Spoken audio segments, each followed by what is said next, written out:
পবিত্র ঈদুল আজহার ছুটিকে কেন্দ্র করে রাজধানীর কমলাপুর রেলওয়ে স্টেশনে ঘরমুখো মানুষের ঢল নেমেছে। ঈদ যাত্রার তৃতীয় দিন ও সরকারি ছুটির প্রথম দিনে সোমবার সকাল থেকেই স্টেশনের প্রতিটি প্ল্যাটফর্মে ছিল উপচে পড়া ভিড়। তবে যাত্রী চাপের মধ্যে কয়েকটি ট্রেনের শিডিউল বিপর্যয় সৃষ্টি হওয়ায় দুর্ভোগে পড়েন হাজারো মানুষ। সকাল থেকে স্টেশন ঘুরে দেখা যায় মূল ফটক ও পার্কিং এলাকা থেকে যাত্রীদের দীর্ঘ সারি শুরু হয়েছে।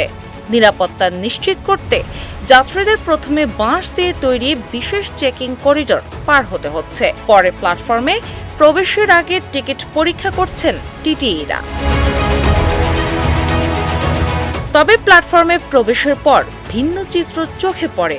শিডিউল বোর্ডের সামনে দাঁড়িয়ে শত শত যাত্রীকে উদ্বিগ্নভাবে অপেক্ষা করতে দেখা যায়।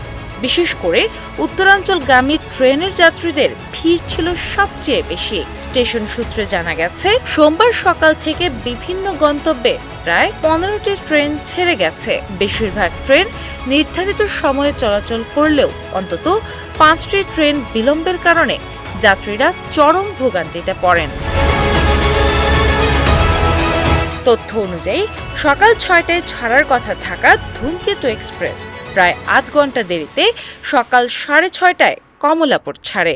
একইভাবে সকাল 6:45 নীলসাগর এক্সপ্রেস নির্ধারিত সময়ের অনেক পরে সকাল 8:10 যাত্রা শুরু করে। এদিকে সকাল 9:10 ছাড়ার কথা থাকা রংপুর এক্সপ্রেসের সম্ভাব্য সময় ঘোষণা করা হয় সকাল 10:45। এছাড়া ব্রাহ্মণবাড়িয়াগামী তিতাস কমিউটার ট্রেন, যা সকাল 9:45 ছাড়ার কথা ছিল, সেটির নতুন সময় নির্ধারণ করা হয় সকাল 10:50। রেলওয়ে সূত্র জানায়, সোমবার কমলাপুর স্টেশন থেকে মোট 67টি ট্রেন দেশের বিভিন্ন গন্তব্যে ছেড়ে যাওয়ার কথা রয়েছে। এর মধ্যে 44টি আন্তনগর ট্রেন এবং বাকিগুলো মেল ও কমিউটার সার্ভিস।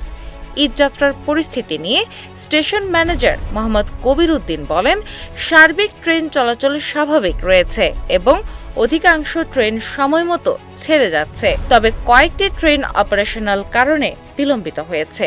এছাড়া বিভিন্ন এলাকায় রেল লাইনের উপর স্থানীয় লোকজন খড় শুকানোর কারণে ট্রেনকে ধীর গতিতে চলতে হচ্ছে, যা সময়সূচিতে প্রভাব ফেলছে। ডেস্ক রিপোর্ট, বাংলা বাজার পত্রিকা।